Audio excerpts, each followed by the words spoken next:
Hello Gaëlle, je suis ravie de te retrouver pour ce premier épisode du coup de podcast que j'aimerais lancer, un podcast dédié principalement au yoga, aux formations et au parcours de profs de yoga qui ont débuté justement avec peut-être toute autre chose avant et comment elles en sont arrivées là. Donc, toi, est-ce que tu peux nous raconter un petit peu ton parcours avant le yoga, pourquoi tu as voulu te mettre dans le yoga et puis après on parlera un peu de ta formation, enfin tes formations. Tu me raconteras tout ça. Merci Alexandre de me recevoir dans ton podcast. Ça me fait aussi très plaisir de te retrouver. Alors le yoga et moi, alors au début, il y a eu du yoga quand j'étais en école d'ingé, mais c'était du yoga de respiration et je trouvais ça monstrueusement ennuyeux. Je m'endormais quasiment systématiquement à chaque cours parce que la professeure nous mettait sur le dos, elle nous faisait faire des exercices de respiration que je n'arrivais pas à faire. Maintenant, je sais pourquoi, mais bon, à l'époque, ça m'énervait. Du coup, je finissais par m'endormir, je bâillais beaucoup, je m'endormais et je me disais, mais mon Dieu, le yoga, je vois pas l'intérêt. Et du coup, plusieurs années après, j'ai une de mes meilleures amies qui me dit, ah Gaëlle, il lance des cours gratuits chez Lolé de yoga dans les boutiques, tu veux pas qu'on y aille? À l'époque, je faisais énormément de gym suédoise, donc un truc assez cardio qui défoule bien. Et je la regarde, je dis non, je ne crois pas. Donc, j'ai envie d'aller faire du yoga parce que dans la tête, j'avais toujours cette idée-là. Elle me dit, mais tu devrais regarder, il y a Tara Stiles qui sort des trucs sur le Strala Yoga. C'est vachement dynamique. Regarde ce qu'elle fait. Et puis, je crois que le Vinyasa, c'est un peu pareil. On devrait essayer. Bon, je suis très ouverte. J'aime beaucoup cette amie. Donc, j'ai dit, on y va. Et là, j'ai pris le cours et ça a été genre un peu la révélation. J'ai dit, mais c'est trop génial. Ça me rappelle la danse que je faisais quand j'étais petite. Ça me rappelle la gym. C'est super et tout. OK. C'est cool, on va continuer. Donc, bizarrement, on n'a pas du tout continué avec le Vinyasa. On s'est inscrit au Bikram. D'accord, ah oui, Ce très qui était différent. beaucoup plus hardos quand même. Oui. Mais en fait, on avait une amie commune qui était une de nos profs de gym suédoise qui faisait du Bikram. Et du coup, on est allé avec elle au cours du Bikram. On aimait beaucoup. Après, il y a un moment donné où moi, ça a commencé à m'ennuyer parce qu'en fait, c'est toujours les mêmes postures pendant 1h30. Et 1h30, 1h15, je ne sais plus, 1h30. Donc, c'est assez long, Ouais. c'est dans une salle très chaude. Moi, j'y C'est trouvais très plus trop très mon compte. intense, ouais. Ouais, autant physiquement, la performance et tout ça, ça m'intéressait. Autant faire toujours la même chose et savoir à l'avance ce que va devenir le cours, je trouvais ça dommage parce que justement, à la gym suédoise, les chorés des profs sont différentes et c'est toujours… C'est ça, oui, tu avais besoin de cette créativité Voilà, et ce c'est ça. changement. Et du coup, je ne sais plus trop comment je suis arrivée au Vinyasa et je ne sais plus trop avec qui non plus. Ah si, je sais, avec Alix. Je suis arrivée au Vinyasa avec Alix. Et Alix qui a fait la première formation, la Voilà, première que je année. ne savais pas à l'époque, parce qu'en fait, je ne sais plus trop comment j'avais trouvé la formation sur Internet, mais je ne savais pas qu'Alix l'avait fait. Et Alix était une des élèves de Tatiana, et Tatiana était la prof d'une copine, enfin bref, bouche à oreille et compagnie. Et du coup, ça a un peu démarré comme ça, l'histoire avec le Vinyasa et la formation de yoga, et voilà. Ok. Et du coup, en quelle année tu as voulu te lancer vraiment dans cette formation-là? À quel moment tu t'es dit, OK, je veux plus que du yoga, je veux plus que de la pratique, je voudrais en apprendre plus, peut-être pas forcément l'enseigner tout de suite, mais enfin, à quel moment tu as eu ce déclic et comment ça s'est déroulé? Est-ce que tu as voulu enseigner tout de suite? Alors, ça faisait 2 ans que je faisais du yoga de façon assez assidue. Et je me suis dit, effectivement, pas du tout pour enseigner. Je me suis dit, ouais, j'ai envie d'approfondir toutes mes connaissances autour de cette pratique parce que je sentais bien qu'il n'y avait pas que ce côté physique qui m'intéressait. Il y avait aussi toute la philosophie autour, tout ce qui tourne autour du yoga. Et du coup, j'avais regardé donc, pour la formation pour IAVI. Et en fait, je m'étais prise un peu tard parce que j'avais commencé à trouver ça genre au mois de juin, je crois. Ouais. Et ça a commencé en septembre. Donc, c'était l'année numéro 2 de IAVI. Et Amanda m'a dit, OK, je veux bien te prendre. Mais moi, je me suis dit, ah, c'est quand même trop juste. J'ai pas vraiment eu le Ouais. temps de bien réfléchir. Je suis pas sûre qu'en septembre ce soit OK. Ça faisait que 2 mois. Donc je me suis dit: «Bon, je me laisse 1 an de plus, on verra». Mmh. Et du coup, l'année d'après, je m'y suis prise à l'avance, et Et tu avais j'étais bien sûre que réfléchi. j'étais Ouais. capable de dédier, 9 mois à ça parce que c'est quand même long et Mmh. ça se fait pas à la légère. Puis c'est un coût aussi, hein, faut être, réaliste. C'est pas non plus, enfin, c'est un sacré investissement, que ce soit, de Mmh. façon financière ou Au personnelle physique et personnel, et bien sûr. physique et tout ça. Et donc, là, j'y avais bien réfléchi, j'avais compris, les tenants, les aboutissants, tout ça, donc j'étais prête et du coup aussi, je suis allée à la rencontre, où il y avait Alix d'ailleurs, avec les anciennes de la formation D'accord, et ça aussi, ouais. ça m'a bien décidée Ça t'a à conforté, ouais. continuer. Ouais, Ouais, le fait de pouvoir poser tes questions, de les ouais, rencontrer, de voir à quel point elles avaient été convaincues et épanouies par cette formation, je ouais. suppose, des choses comme ça. Mmh. D'accord. Et quand tu as suivi ta formation, tu étais dédiée que à ça ou tu avais ton travail à côté? Tu J'ai faisais comment? toujours eu mon travail à côté et j'ai D'accord, toujours actuellement mon travail à côté. Le d'accord. yoga n'est pas mon activité principale, même si c'est une activité importante dans ma vie, mais enfin en tant que prof. Non, non, j'ai toujours un travail à plein temps, à côté. Donc du coup, ça aussi, c'était une sacrée organisation. Voilà. J'ai des souvenirs de regarder les vidéos d'anatomie pendant ma pause déjeuner au bureau. Du coup, je mangeais pas avec mes collègues certains midis en disant bah, j'ai mon anatomie à faire. Alors du coup, Mmh. je mange devant mon ordinateur ce midi et je fais mes exercices. Donc ouais, c'était une organisation aussi. Mais au final, tu as eu ton année et tu as pu Ouais, après, ouais. donner tes cours. Donc tu disais que tu étais pas, à 100.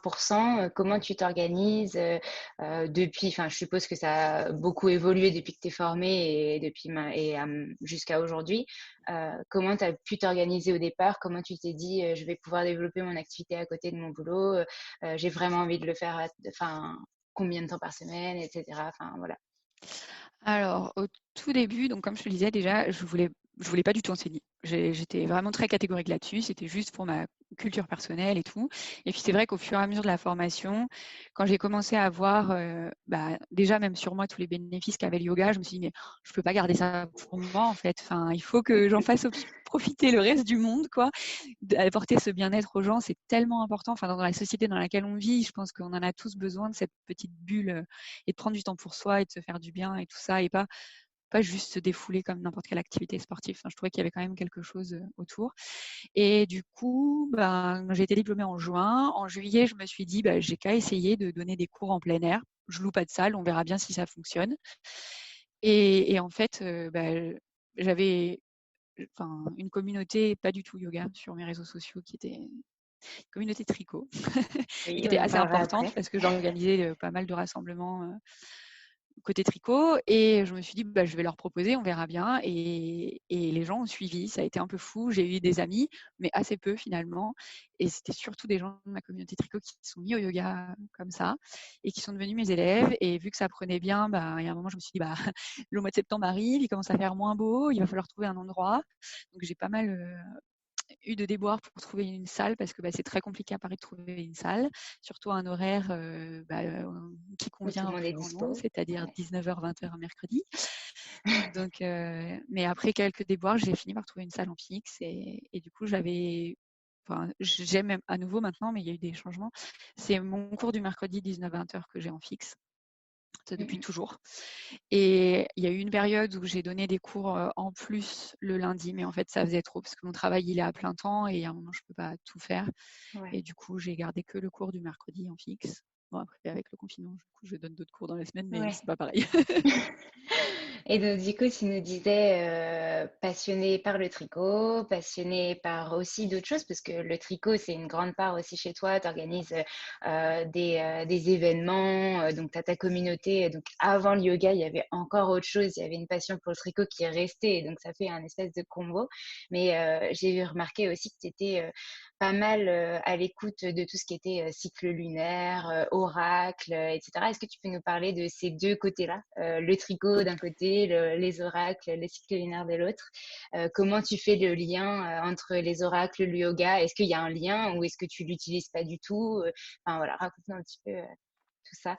Alors, le tricot, ouais, il y a le tricot depuis très longtemps. Il y a le tricot depuis Mon blog, je crois qu'il va avoir genre plus de 10 ans, 12 ans, 13 ans, j'en sais rien. Enfin bref, c'est un dinosaure.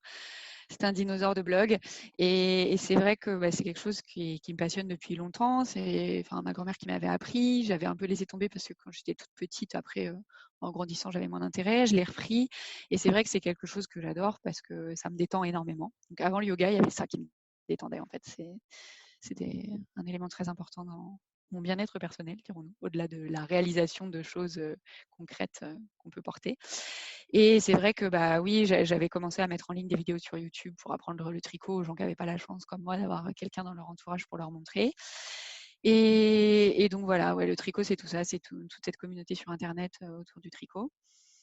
Et comme tu dis, une fois par mois, j'organise des événements où on se retrouve entre tricopathes et aussi des gens qui font du crochet, parce que j'en fais aussi un peu. Et donc ça, c'est le côté tricot. Et après, effectivement, il y a cette histoire de tirage d'oracle. Alors, je ne sais plus trop comment je suis arrivée à me passionner à ça, mais toujours est-il que la lune, c'est toujours quelque chose qui m'a fascinée depuis très longtemps. Depuis très longtemps, j'ai dans mon agenda Google les phases de la lune qui sont affichées pour savoir où est-ce qu'on en est avec la lune, parce que malheureusement, à Paris, je n'ai pas toujours la chance de pouvoir voir la lune de mon appart. D'ailleurs, en ce moment, je ne la vois pas du tout. Mais c'est quelque chose qui me fascine depuis longtemps. Et en fait, il y a quelques temps déjà, j'ai acheté un oracle sur les phases de la Lune. Parce qu'en fait, je sais pas, j'étais un peu attirée par toutes ces histoires d'astrologie, de lune et tout. Ce qui est assez étonnant de ma part quand on me connaît bien, parce que je suis très cartésienne. Enfin, moi, les maths, les trucs hyper carrés, c'était vraiment ça. D'où Mais ton job après, ouais, à oui, la mon base. job aussi, ouais, parce que je bosse dans l'informatique à côté de ça. Et en fait, j'ai toujours remarqué qu'il y avait des choses qu'on ne s'expliquait pas. J'ai toujours remarqué que parfois, quand c'est la pleine lune, je dors très mal. Voilà. Et du coup, j'ai cherché à en savoir plus. Et donc, j'ai mis le doigt dans l'engrenage du yoga, enfin pas du yoga, des tirages de cartes avec donc un oracle qui s'appelle Moonology, qui est sur les phases de la lune. Et en fait, il s'est avéré que je commençais à l'utiliser de plus en plus pour chercher l'inspiration pour mes cours de yoga, en fait. Mmh. Parce que je trouve ça très inspirant, tout ce cycle de la Lune, toutes ces phases, toutes les énergies et tout. Il faut savoir qu'en plus de ma formation de Vinyasa, j'ai aussi fait une formation de Yin Yoga, sur Ouais. lequel, là, le Yin, c'est vraiment ça. On travaille vraiment sur les énergies avec la médecine traditionnelle chinoise et tout. Et du coup, je me suis dit que je pouvais trouver cette inspiration dans les cartes, au-delà de juste faire un tirage pour éclairer, demander des éclairages sur des questions que je me posais. Et en fait, en arrivant en début de confinement, je sais pas, j'ai cette espèce de déclic. J'ai une copine qui avait lancé un hashtag grande vague positive. Et je me suis dit, et si je faisais profiter de mes tirages de cartes à tout le monde tous les jours, le matin, je tire les cartes et puis on verra bien ce que ça donne. Et du coup, ça a commencé comme ça. Et Et c'est ça a vrai que attiré plein, forcément, plein de monde. ouais, ça a attiré du monde et à le faire tous les jours, j'ai eu envie d'en savoir encore plus et du coup, j'ai commencé à m'intéresser encore plus à l'astrologie. Je suis en train de lire un livre, de décoder ma carte du ciel. Enfin bref, je suis partie loin, je crois, mais Et je bon, lis du coup j'aime grâce toujours à toi. apprendre. Voilà. Et donc, du coup, ça me sert dans mes cours de yoga. Là, par exemple, ce soir, je vais te donner un cours de yin et vu que c'est la pleine lune, le cours sera orienté sur les énergies de la pleine lune et voilà quoi. Et en plus, cette lune ce soir est une super lune en plus, donc tu auras encore plus de choses à dire, sûrement. C'est pendant ce ça. temps. Une lune en scorpion, donc au niveau des émotions, on a plein de trucs Ouais. aussi. Ouais, non, c'est. Voilà. Mm, mm. Ok, et donc du coup, ça arrive à une autre question que j'avais en tête.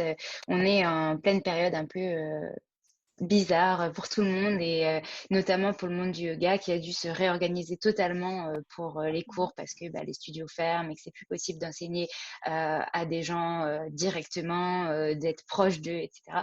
Comment tu gères tes cours? Tu disais que tu as plus de cours en virtuel maintenant que des cours normaux. Comment c'est venu et est-ce que ça a été long de s'adapter? Est-ce que c'était difficile? Tu t'es posé beaucoup de questions. Est-ce que tu t'en poses toujours? Qu'est-ce que tu penses faire après cette période? Enfin, comment tu comptes reprendre peut-être tes cours un jour? Enfin, voilà.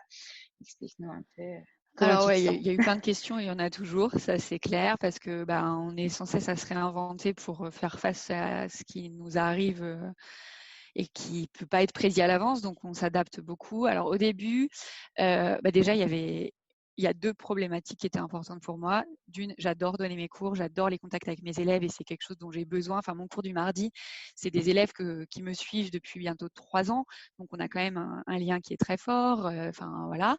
Donc ça, c'était la première problématique. Je ne voulais pas les laisser tomber parce que c'était hors de question, surtout dans une période où on n'est pas bien. Enfin, eux, je sais que comme moi, ils avaient besoin du yoga pour, j'allais dire s'en sortir, mais moi, en tous les cas, j'en ai besoin pour m'en sortir, ça c'est sûr.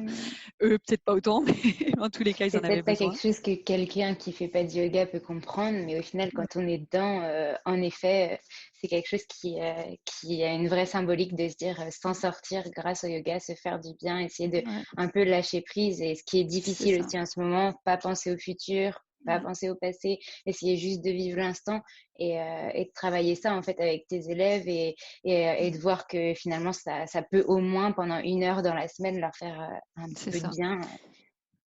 Exactement. Et la deuxième problématique, c'est que je loue une salle et que la salle, elle est vide, mais que je la loue et que je la paye. Et que du coup, il y a un moment où économiquement, voilà, hein, Ouais. même si j'ai un travail à côté, il n'est pas fait pour payer une salle sans rien. Donc du coup, au début, j'avais remplacé mon cours du mercredi par un cours en ligne. Mais que forcément le prix, je ne pouvais pas mettre le même prix parce que j'estime que un cours en présentiel, je peux vraiment être beaucoup plus avec les élèves parce que je les vois beaucoup mieux pour les corriger, je peux les toucher s'ils sont d'accord pour que je les touche pour les réajuster, enfin, ce que je ne peux pas du tout faire via un ordinateur, hein. On n'a pas encore inventé Ouais. le truc qui fait que le prof te touche voilà, On peut pas en passer les réalité mains. virtuelle. Et du coup, ça suffisait pas en fait à me permettre de maintenir un revenu correct par rapport à la salle. Et donc, du coup, j'ai augmenté le nombre de cours. Après, je me suis aussi réinventée. J'ai en plus du cours de Vinyasa classique, j'avais remarqué parce que évidemment, j'ai toujours cette énorme communauté tricot de gens qui ne font pas de yoga, mais que ça intrigue et qui voulaient profiter de ce confinement pour se mettre au yoga.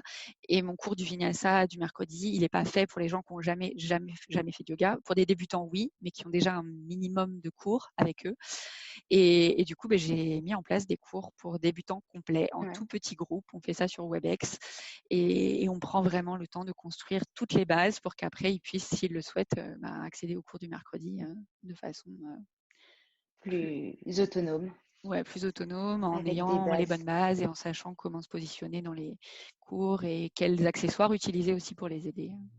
D'accord.